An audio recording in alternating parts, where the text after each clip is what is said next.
Hi and welcome to Gravel Union Talks, a podcast series full of inspiring stories, news and events from the world of gravel. Each month we will be talking with guests who are passionate about riding off the beaten track, adventure riding, bikepacking and gravel racing. I'm your host Carlo, and behind the microphone in Newcastle, UK, it's Olly. How you doing, Olly? I'm very good, thank you. Finally, it feels like spring, doesn't it? Which is a big improvement. It's getting warmer and warmer, which we like. So we get to ride our bikes even more. So that's nice. Today we're going to be chatting with Erik van Kooten, gravel category marketing manager at Shimano Europe, about the launch of the new GRX 12-speed Di2 group set. This is one of the most anticipated product launches in the gravel components marketplace, and the rumor mill has been swirling at full pace the past, year and a half, I think. First launched back in 2019, the GRX Di2 11-speed. Well, feels like yesterday, but it's already. It shows that we're obviously getting old, aren't we? When the time passes that quickly. Yeah. I can still remember the launch of that vividly. It was a game changer. It's an overused phrase, but anyway. In today's episode, we're going to be heading behind the scenes to find out what we can expect with the new 12-speed GRX group set. We've recorded that earlier, so we're gonna first do our normal introduction and go over to the. We've changed it a bit, Olly, and now we do a theme and see what's happening on the website. So the highlight scene theme is controversy. Yeah, exactly.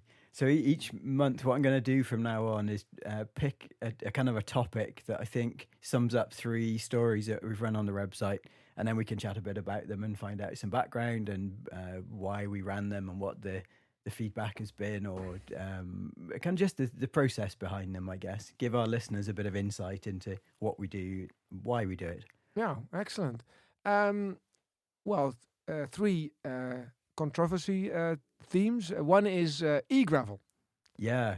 You've been testing an e-gravel. It's controversial in inverted commas because it's not really controversial, but it is interesting still that e-bikes in general do raise a few eyebrows, and I think e-gravel it's still pretty new. E-mountain bikes have been around probably 10 years, but e-gravel bikes feel like it's only a couple of years, and but it's going to take over. There definitely will be more and more e-gravel bikes out there on the trails. So I ran a story a couple of weeks ago, I guess, where with one of the new Canyon Grizzle ons, which I was lucky enough to borrow for a while. And the whole ethos of the story, and I think the ethos of e-gravel in general, is that it's a really great leveler, and it allows mixed ability groups to ride together at more or less the same pace.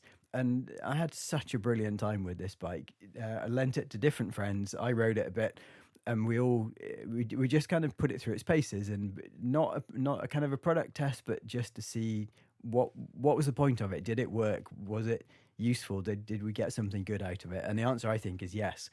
But when we ran the story, I put a post on our Instagram page, and one of the comments that came back said, "What is the point getting somewhere not only with your own capabilities?" Which is a very good question. And I think the chap that posted it obviously isn't a big fan of e-gravel bikes. And I've heard this before where people say, "Oh, it's not proper cycling, and why do you cover it? And you should only do acoustic bikes and blah blah blah." But it was an interesting point of view, and I totally disagree. I think it's great that if it allows everybody the same kind of access to the trails and to the mountains, then it's got to be a good thing. And that's the whole United in Gravel concept. It fits brilliantly with that. It's all about making gravel available to as many people as possible.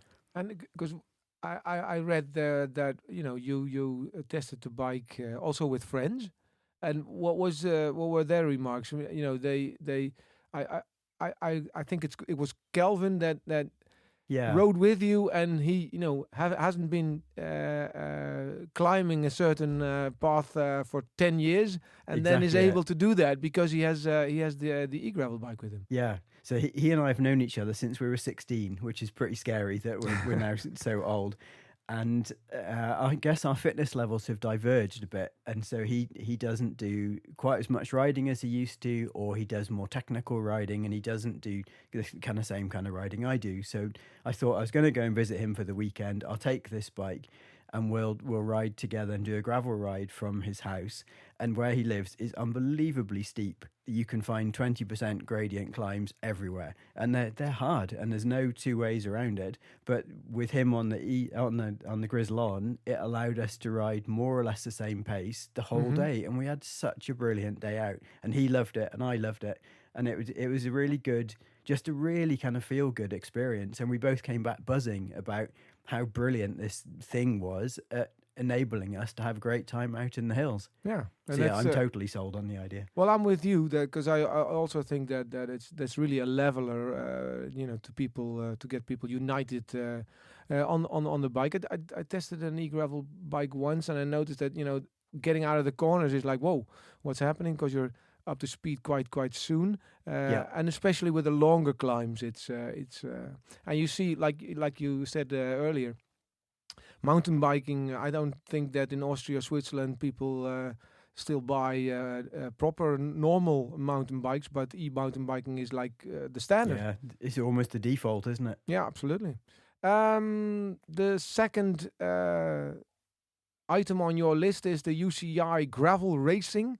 It's also pretty... and this is all about the fact that is racing part of gravel? Does the ethos really fit of just going everywhere as fast as you can?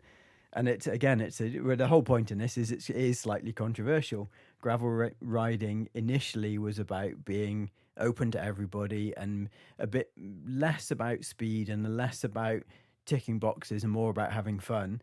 But since the UCI have got involved, racing is growing and growing and growing. And the Gravel Fondo Limburg was a perfect example that had 1,500 people took part, which is enormous. And they all seem to be having a great time. So it was a story about what the event was like. And it happened, luckily the weather was beautiful, so there was really nice light and I got some great photographs and it was great. Just a super fun day. But it's some people will say, oh, if it's racing, it's not proper gravel riding. So that's the question: is gravel racing part of the gravel scene? Well, I think it is. At first, I was also a little hesitant UCI getting involved, but we met up in Valkenburg for the United in Gravel Weekender with the Gravel Fondo and the Gravel Fest and the test bike event. And I think we both noticed that it's a different category because people are a little more serious on the bike because they want some of them are very serious, aren't they? Yeah, the qualification is something that they really want to achieve. So the best 25% can go to the Worlds. But I like the atmosphere and also the togetherness with others that we found in the weekend. So I think it's a different part of the gravel world, but it still is inclusive. Even the pros were, because we got some feedback on the weekend, and everybody liked the atmosphere, and that's something that they don't see in other races. So gravel racing is, I think, part of the scene. Your third item heads over to Nepal. Yeah, well, this one it's not just about Nepal; it's about travel gravel in general. But Nepal is perhaps part of it.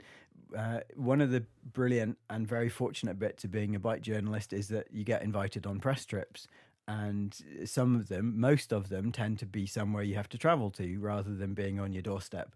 And so it made me think about how do we justify either flying or traveling somewhere else to ride our bikes? Should we just try and ride closer to home?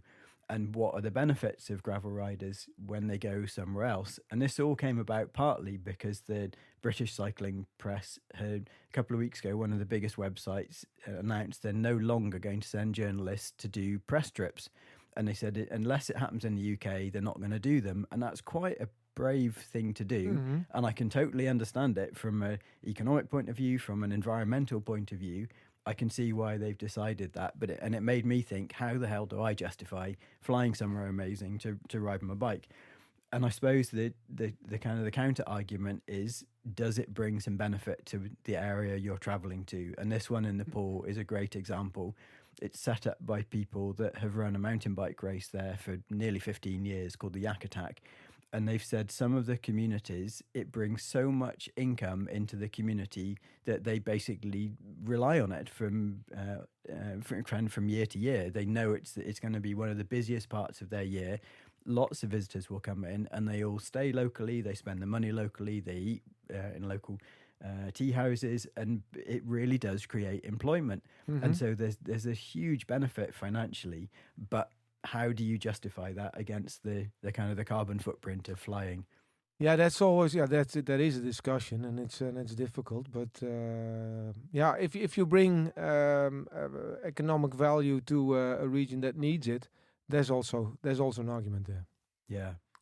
So I don't think there's an easy fix unless we can invent teleporting. Yeah, that's and we can just vaporize ourselves and arrive somewhere else. Well, I'm not sure what the fix is. It's not there yet, so let's keep our hopes up for that. But until then, there's room for discussion, and please read the article on gravelunion.cc on the Nepal gravel experience. It's got to be it's like 400 kilometers.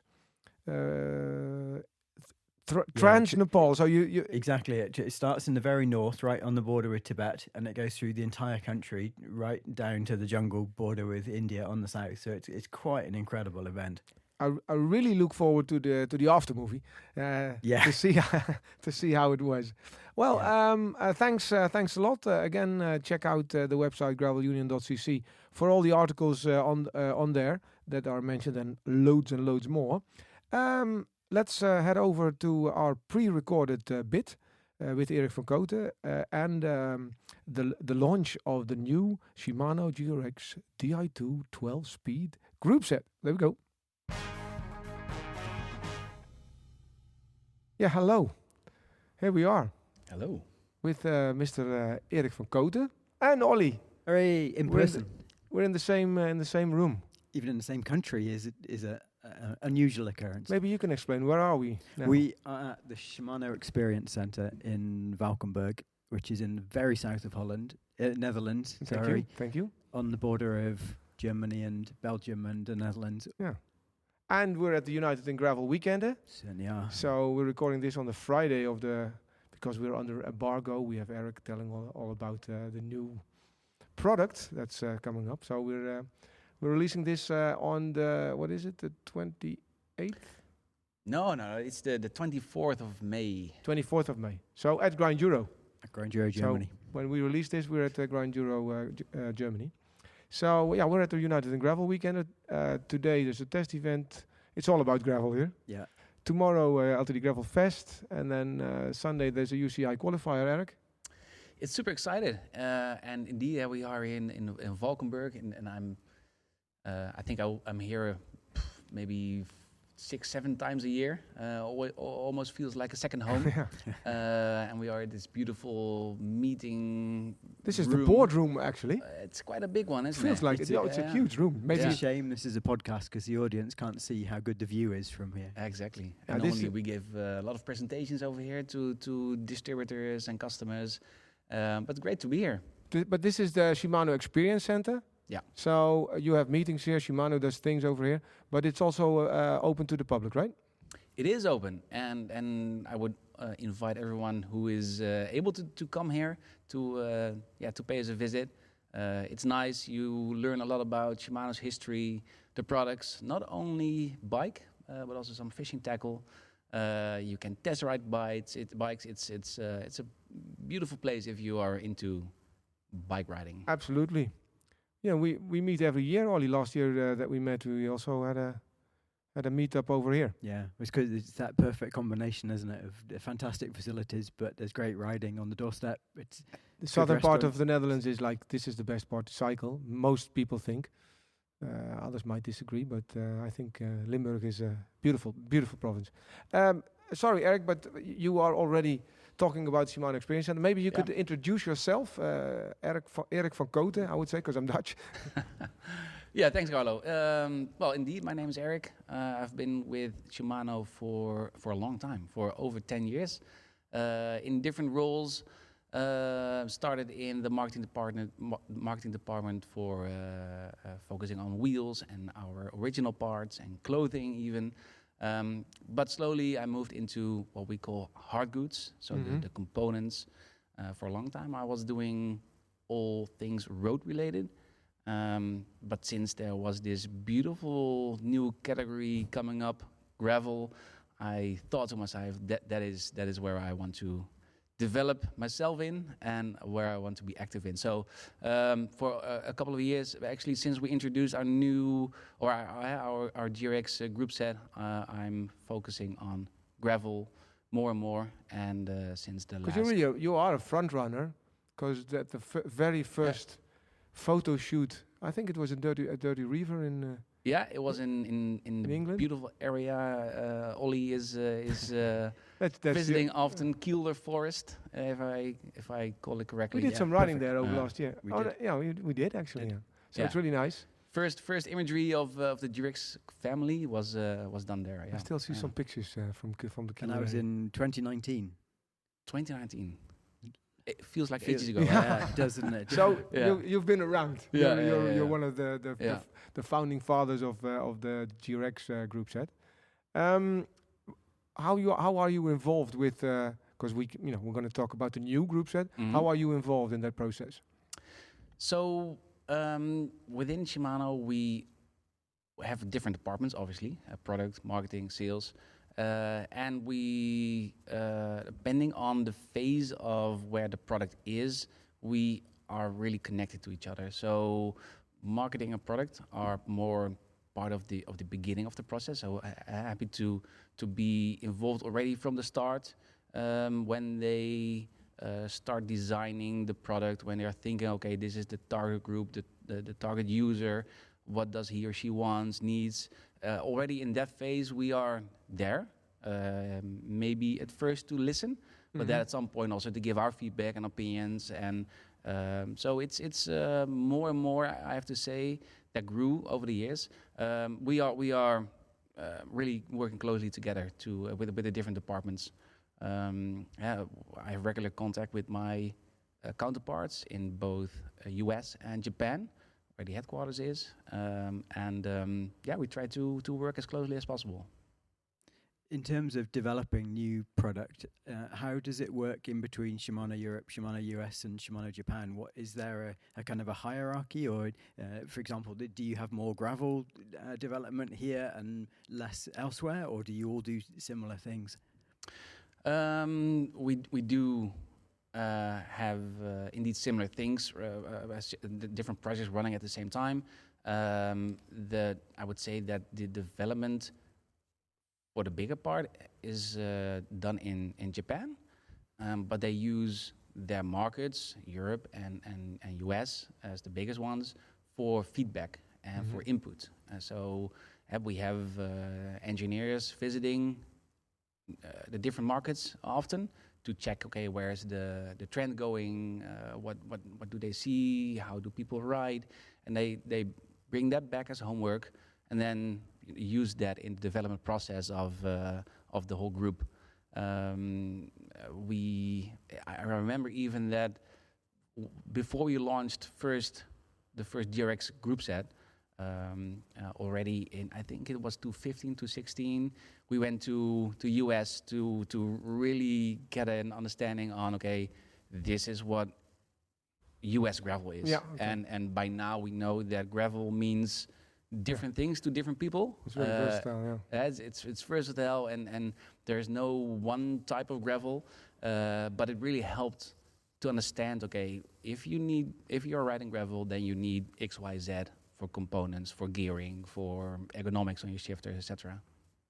It's interesting, even within the Netherlands, how much variety there is in the type of riding. So the trails around the experience centre where we are, even just here, there's incredible variety from really quite difficult single track to flowing vehicle width trails, and some of it's champagne gravel, some of it's bigger rock, some of it's quite hard. So I can imagine if you're comparing the Asian market and what they have in the US, what you have in Europe, even what we have in the UK, it's so different, everybody's version of gravel. It must be quite hard to try and find the kind of what's the common ground between all of those different destinations when you're designing a product. That's it. And then you have people coming from road, you have people coming from mountain bike, so people are used to different setups, drivetrains, and finding a good balance indeed is always the challenge, and that you can only truly experience when you are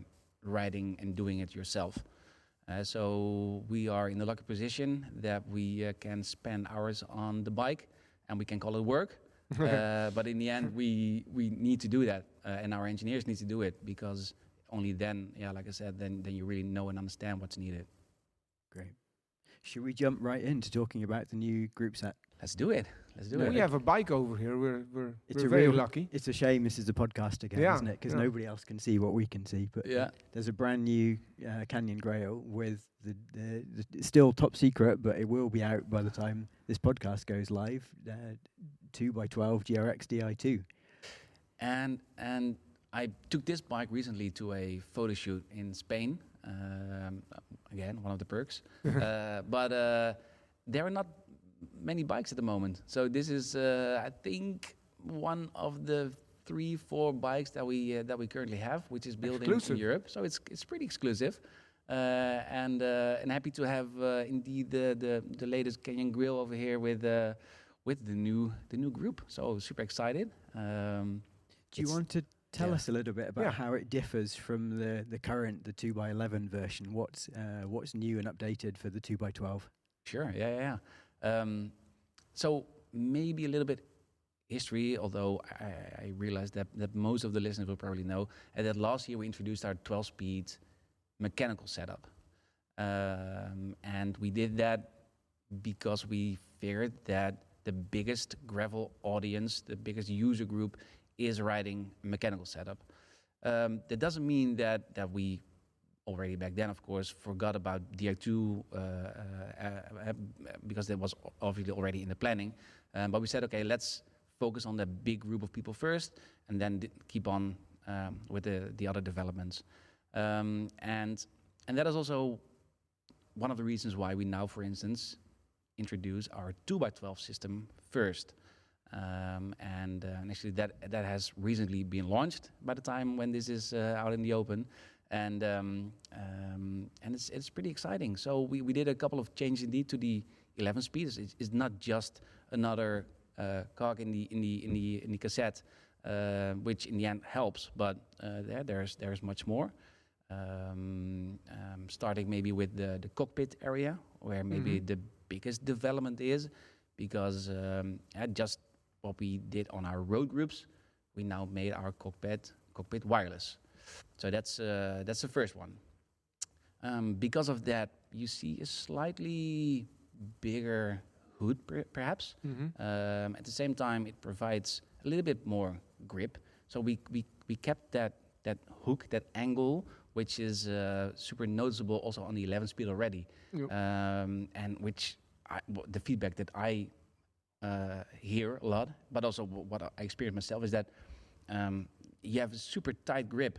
We talked in other podcasts as well. Right. It's really nice to have like the grip, and because it's rocky, and you can, even if you're not paying, not enough, but you're always locked in. So that's nice. You don't slide away from it. Sometimes on your road bike, when you hit a bump, then sometimes you have that. On a gravel bike with these levers, the chances are way less. Still have to pay attention though. Of course.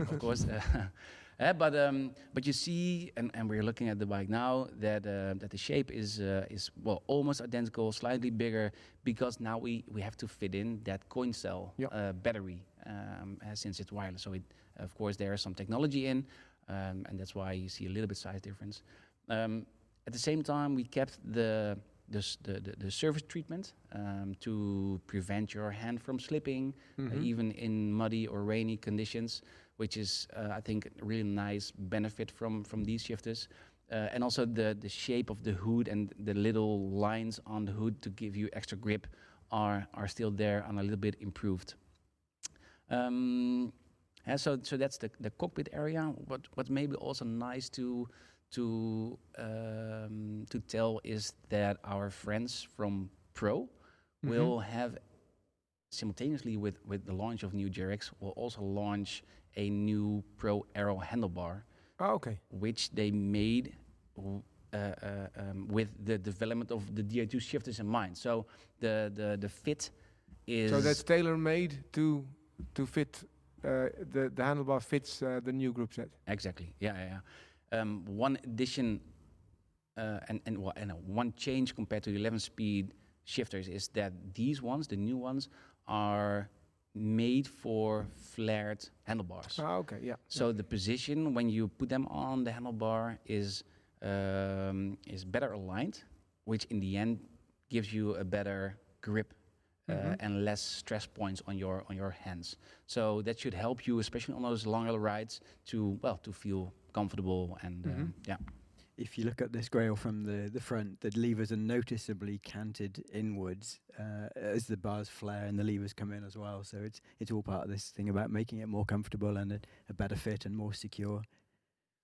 Exactly, yeah. So we have a couple of ambassadors like Lawrence ten Dam, who will most likely ride this handlebar in this setup already at Unbound. So have a look at the images. Maybe we can say that he did another top 10 ride by now. So let's hope for that. He's still fast, so he can do this. Yeah. But if you pay attention to his bike, then you will see the how the handlebar looks like in combination with the shifters. Then going over to the drivetrain, again, we used a lot of the same components as we launched last year. So the crank is no different than the mechanical one we introduced last year. There is no change over there.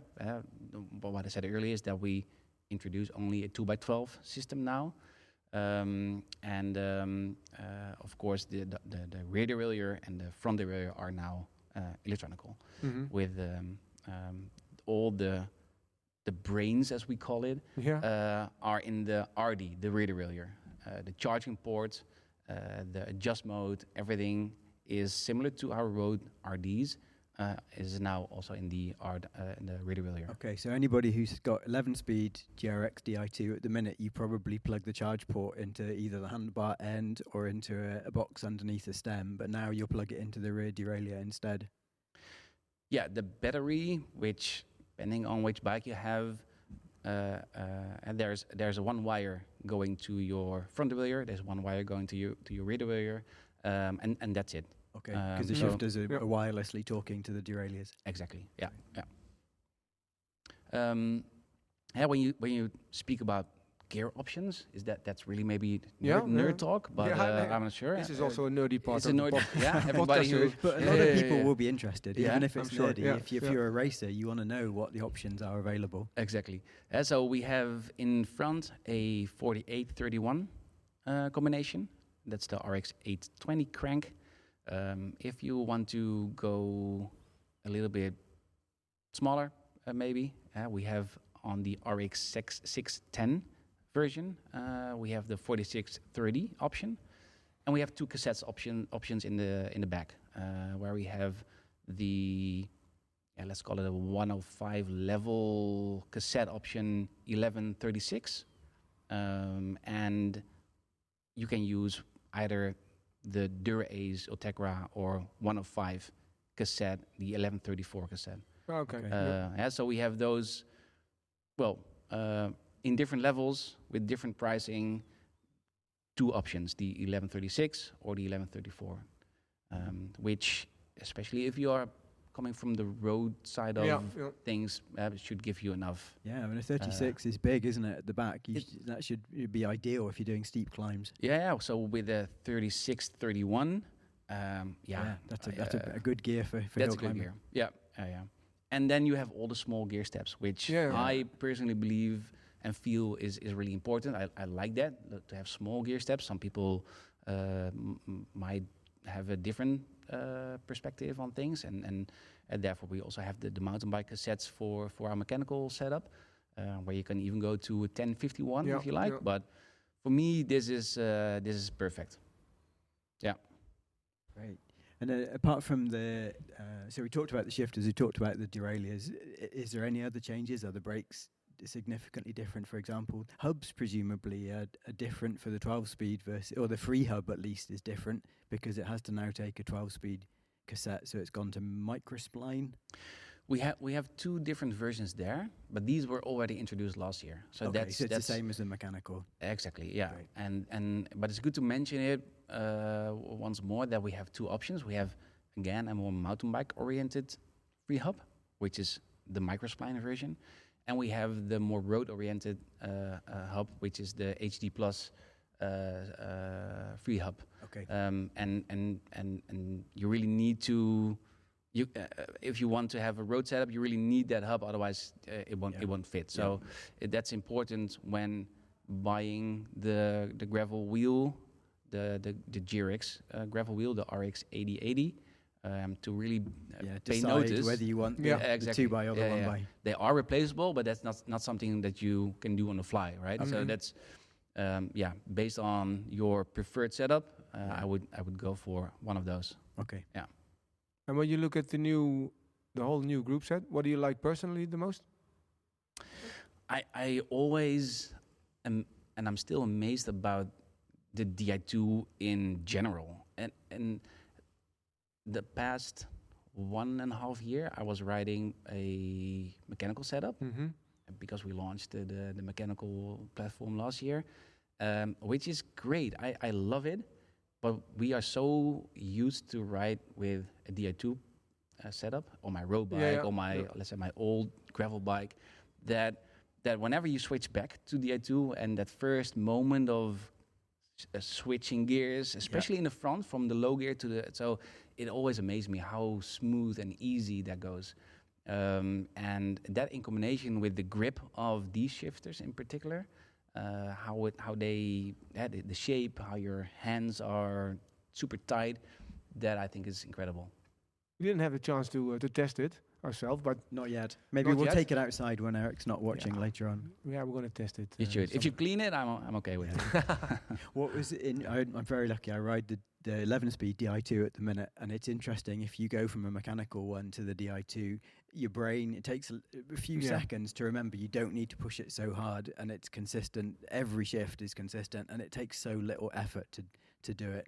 You couldn't pay me to go back to mechanical now. I'm totally sold on electronic. Right. Well, the good thing that we have both, especially now. That's it, because obviously it suits different people for different needs. And for us, for Shimano, it really doesn't matter. We make them so people can choose whatever they like, whatever their budget allows them to do. And I indeed, going back from Di2 to mechanical was, it took some time to get adjusted again. But once you're adjusted, it works. Yeah, it works. And I can also imagine that if you are on these super long rides on holiday or on this crazy adventure ride, that it maybe would give you some extra peace of mind. Because you know the batteries aren't going to run flat. Yeah, right? So although I have all the confidence in the batteries, it's still an extra thing that you need to, keep in mind. And you can do really a lot of kilometers or miles on one charge, but still, it can give some extra peace of mind if you like. So we did every year we do the annual Gravel Union survey, and I think most of our readers, or at least the people that entered in the survey, prefer the mechanical. But it's now it's available more widely. So then I'm really curious what the next survey will bring. I guess from a practical point of view, there's a cost difference, isn't there? So absolutely, if you win the lottery, great. You think I want the best of everything, but if you're keeping to a budget, mechanical is definitely a bit cheaper. Yeah, and I think in that same survey, it also is stated that, or one of the results was that for a lot of people, it's a +1 bike.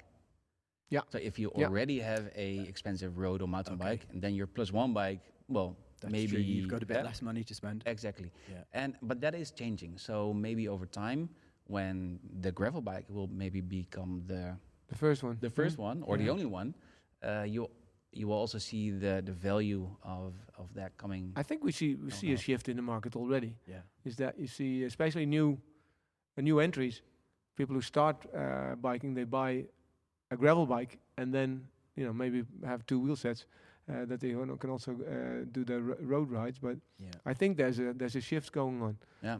We've been running the platform for quite some years now, but gravel racing has been hot. Is hotter and hotter even. Yeah. And you see also that the influx of road riders and mountain bikers now is like a third influx. Is like new gravel riders. Yeah. And that's very interesting. Yeah, what I like, and that's also one of the reasons why I made the switch to gravel, is that the barrier for starting riding gravel is so much lower than it is for road or mountain bike. It has, and that's also part of the gravel community. The events that are organized. I think it's maybe more welcoming for people, and we have bikes that can help all different size and shapes and fitness levels, and so that's, I think, also. Yeah, we see that also with it's really the inclusiveness of the whole gravel community. I think that really helps. There's no etiquette, or you're wearing the wrong socks. Back in the 80s, we were like, what the hell are you doing? Black socks? No, not allowed. Go back. I don't know. So United in Gravel is a marketing slogan, but it also is based on an ethos, isn't it? Absolutely. Yeah, and when we launched United in Gravel, the philosophy behind it is stronger than just the catchphrase. Yeah. And I'm actually proud that we started that last year, and something that we will keep on pushing for the coming years, because indeed that message that no matter how many kilometers or miles you ride, no matter your fitness level, your background, everybody is welcome, and should be united in gravel. Great. In the end. Before we head over to, because we also have some questions on the development and then the process, but since you mentioned the United in Gravel, the whole United in Gravel, the whole catchphrase, the atmosphere is also captured in the Rebound, and because Rebound is on June 1st. Correct. How did you get involved with Rebound? And maybe you can. Some people might even know what Rebound is. Maybe you can explain a bit.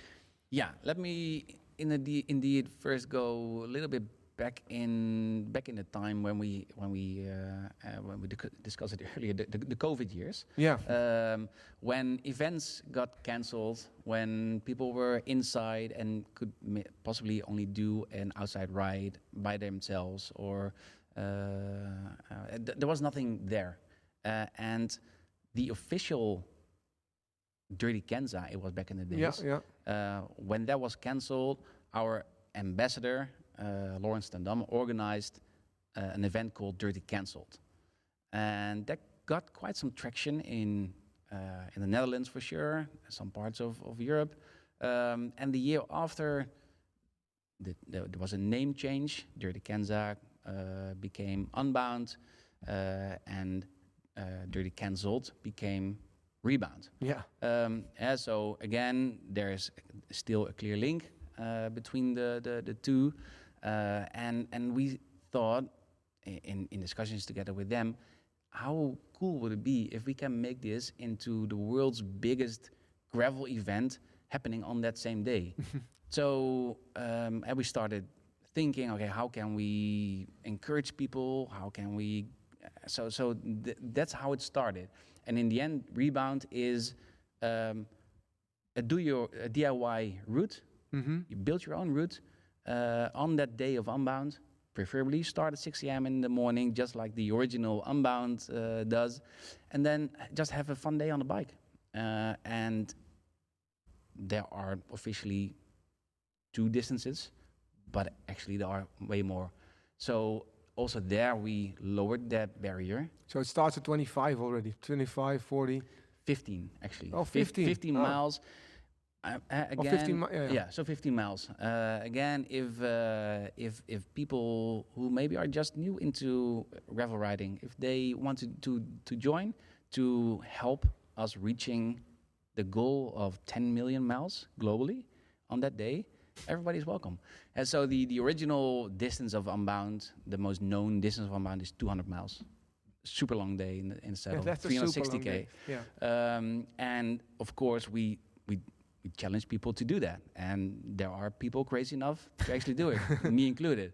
But then you have the 100-mile version, the 160K version, and a couple of more distances. So, but in the end, everybody should have on June 1st one nice day of gravel riding, and what most important is a post-ride celebration. Yeah. So whether that's where I come in. Exactly the host of the party, whether that's a barbecue with friends or having a couple of beers at your local cafe. You have a doorstep event, because you can do it.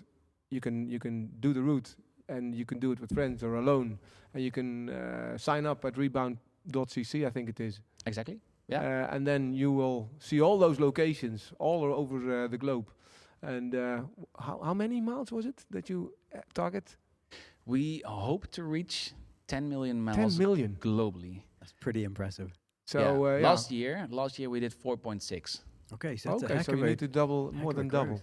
Yeah. Wow. So we need everyone's help. So if you didn't sign up yet, do it. Well, we need you. Danny, the host at Shimano Experience Center, said to me, "There's also a rebound ride starting at first of June and at 6 o'clock in the morning at the Shimano Experience Center." Mention that in the podcast, Danny. So I did. So you can register also for your ride from this location, but you could also do it by yourself, literally. I think you were interested, Olly, in the whole design process also. What I've got an even more a question that's even earlier than that. We're recording this a month before the group set goes live publicly, and today is the very first time that Carlo and I have seen it at all. We haven't seen a single picture anywhere. Yeah. That's pretty impressive for a company as big as Shimano to be able to keep something so secret in a world where rumors are. I mean, we've kind of known about this group set for 12 months or 18 months. Because everybody has a mobile phone, and pictures like even somebody doing logistics or. Yeah. How do you manage to keep it? It's secret? always. That's pretty impressive that we haven't seen. I haven't seen one anywhere. Yeah. So normally when we tell people, we always say we can tell you, but then we need to shoot you.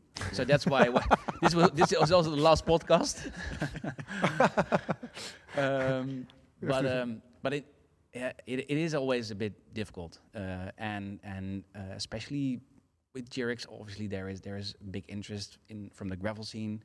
But you can imagine when we develop new Durays or new XTR, which still has a larger interest for a lot of people, how difficult it sometimes is to keep that silence. And it's in all the years that I work for Shimano, I think it happened a couple of times. It always happens once or twice somewhere in the world when there is an image being leaked and that causes some headaches sometimes. We have discussions with key dealers, with OEMs, so with the bike brands. Before launch, there are so many people already in the know of what's coming. Because they need to be in the know. They need to be in the know, and that's all fine.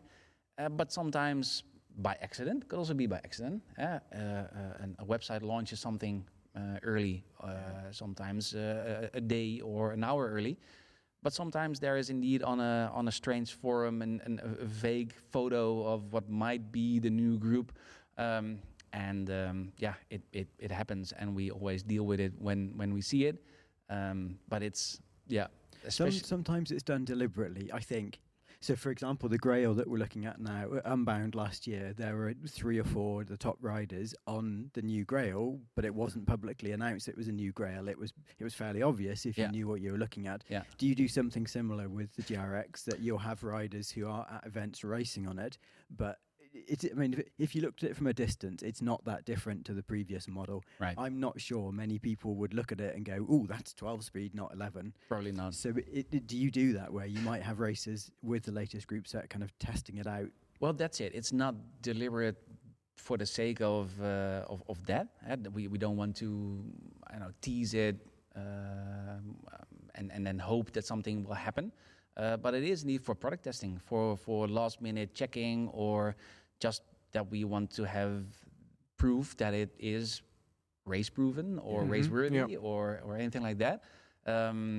Sometimes we give our ambassadors already some testing components, but that's it. And then we don't tell media or anybody that they have it.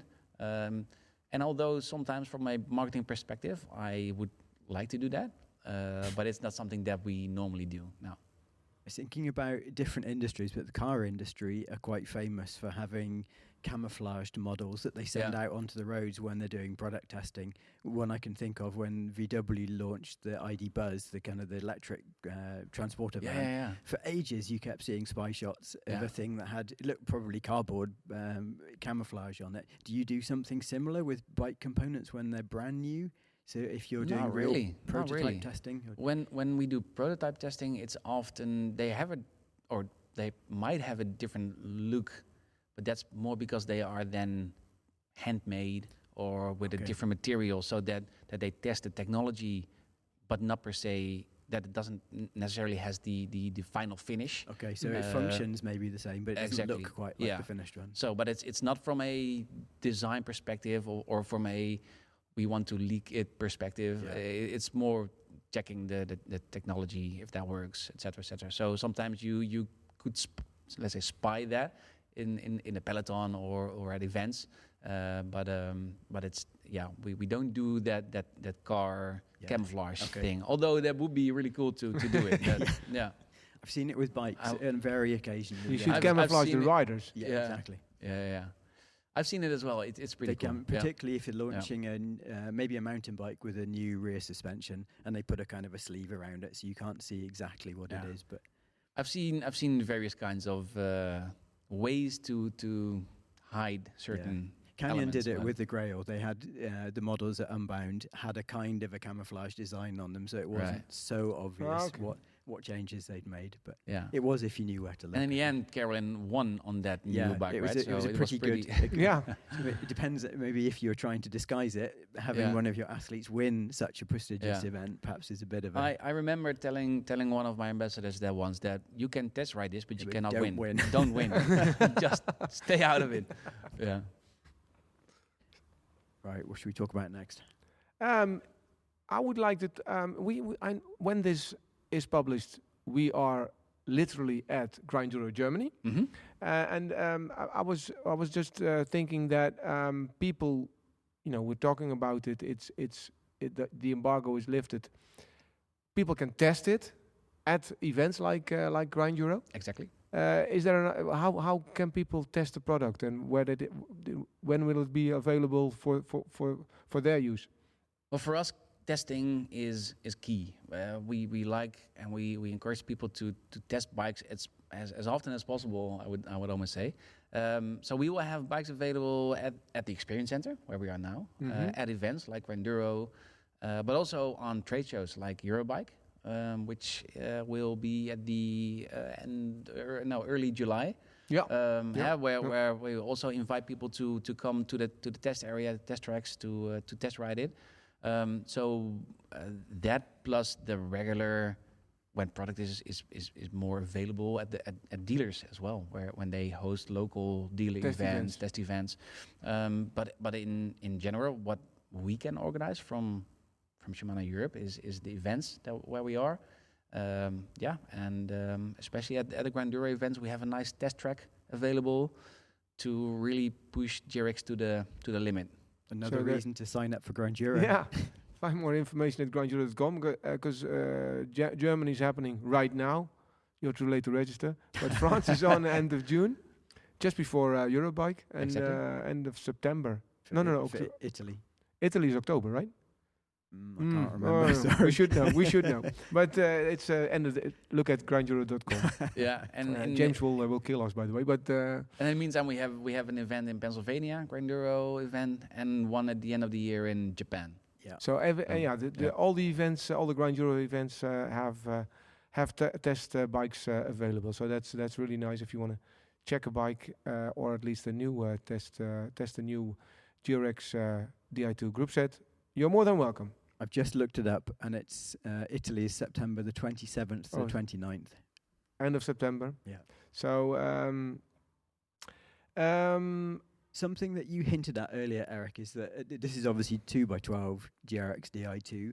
You kind of hinted that there may be a 1x12 option some other time in the future. Are you allowed to tell us about that, or do you have to shoot us afterwards if you do? There is, we are, the official answer is we are always in development of new products. Exactly the same with Rob. They are trained. Exactly. They have media training. Yeah. But it would be silly if not. So indeed, in the foreseeable future, there will be something there. But that's all I can tell now. Okay. Yep. Presumably, the reason you've done 2x12, first of all, is because it's aimed more at the kind of the racer market rather than the party pace market. Is that right? Yes. In general, we see that there is, globally, but especially in Europe, still a big demand for 2x12 or 2x-drive trains in general. And since a lot of the technology and the development of these components are coming from our road groups, the development process for the gravel components was also faster. So that's why we introduced that for. So it's both the current market situation, although that is changing, but still there is a high demand in 2x systems, plus the fact that it's coming from road technology. That made us make that decision. Okay. Did the problems after COVID have an impact on when you've launched this? So, for example, you either couldn't get components, you as Shimano couldn't buy the parts you needed, or you couldn't manufacture them quickly enough, or you couldn't ship them. But then also now the issues with oversupply, where some manufacturers have way too many bikes or they don't have enough of the right bikes. Yeah. Has that impacted when you've launched this, or were you already kind of planning to? I mean, I don't know how long in advance you start planning when you're going to be launching the product.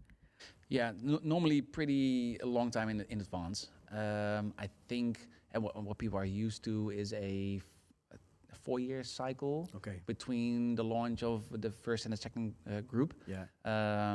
So we are more or less in time with that, especially if with the 12-speed mechanical group set of last year. Yeah. But of course, there is the COVID influence still in the whole market. I have to say. And a lot of brands, big ones, small ones, are affected by it, and we still see that influence. And although we see in our numbers that it's getting back to normal, and there's still you still see the effects of it. The good thing of our system is that you can buy, for instance, spare parts that are already out there for a longer time, like the road cassettes or the mountain bike cassettes from the different groups that we have. So that helps because there's a lot of stock of those already. You can find them in all across the world in our dealer network. So that's also in the end what is beneficial to this group. But it's also because I remember that when you introduced the GRX group set, you, as a marketing department, also explained to the media that it's like there's a cross-reference between mountain bike, road, and gravel, and everything's interchangeable, more or less. So that fits nicely into the strategy. Yeah, exactly. And I think that to what I explained just now, that the mixing of products is really helping the development of our gravel category, but also speeds up the acceptance of people in the end. Yeah. I'm looking at the time here. Maybe we should ask the famous last question. The famous last question, which we're going to have to come up with a new one, aren't we? Because we've used this one a lot now. But anyway, the famous last question, Eric. For this one, we stick if to you this could one. only have one bike from now on, what would it be and why? So would it be this Canyon Grail fitted with GRX Di2 12 speed? I don't think this is my size, but I would. No, it's pretty big, isn't it? Yeah. So one bike from now until I die. Yeah. actually. So okay, then I have to say a gravel bike, of course, but I think I would say an e-gravel bike. Okay. Oh, interesting. Would then be my first, if I Okay, can only pick sure. one bike For the rest of your life. for the rest of my life, then I will go for an e-gravel bike. Okay, very wise. That's clever. Future-proofing. Clever answer, Yeah, clever answer. Nobody said that yet. That's good. Yeah. But do you own an e-gravel bike already? Definitely not. No. But well, you went out on a ride this morning with Olly, and he explained to me that you definitely don't need an.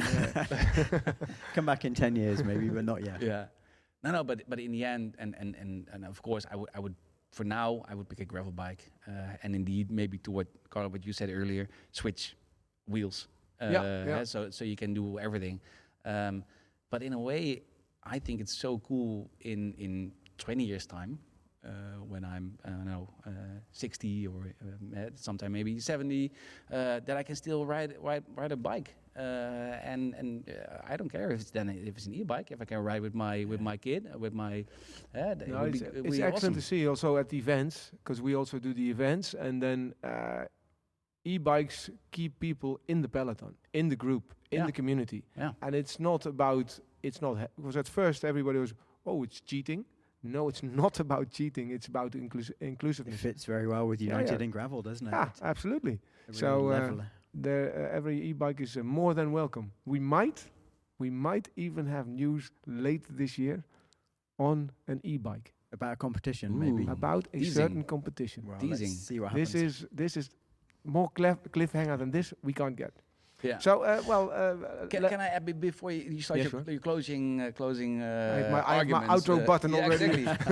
Exactly. There's one cool little product that we will introduce together with the group set, and that is a special edition pedal, which features the United in Gravel. Well, not the colors, but the shapes and the patterns. It's on this bike already. It's funny. I looked at it and I noticed that, and I didn't even think about it that there's a new logo on it. But I did. To be honest, I didn't notice. But that's a first. Yeah, that's a first. So it's GRX branded, and then including the United in Gravel shapes and patterns. So I think that's a really cool way of finishing your complete bike. And it looks awesome. And that'll be available to buy once the group set comes out. Exactly. Great. Yeah. We need to have those. Yeah, we can't have the rest of it, but we can have the pedals. We try to get the rest of it, but we'll talk after this recording. Right. Yeah, let's head out and go to the outro. Ride bikes. Later on I'm going to ride bike. By the way, the noise of the event is getting louder and louder, so if you hear anything in the background, it's just we're at an event. Well, thank you for joining us on this month's edition of Gravel Union Talks. More than welcome. If you have any suggestions for guests or topics you would like us to feature in future shows, then please post a comment on our Facebook page or get in touch through the website, preferably send an email. info@gravelunion.cc. Olly will personally get back to you. And we'll try to do it to get it in on our schedule. Please like and star us on your favorite podcast platform and make sure to leave a hopefully positive remark. Don't forget, if you like what you've heard in this episode, there's lots more great stories, features, news pieces and all the latest gravel event information over on the gravelunion.cc website. Special thanks to Martijn for his not AI designed jingles and music and Ruben for editing the show. Thank you all for listening and hope you can join us again for the next episode of Gravel Union Talks. Bye bye.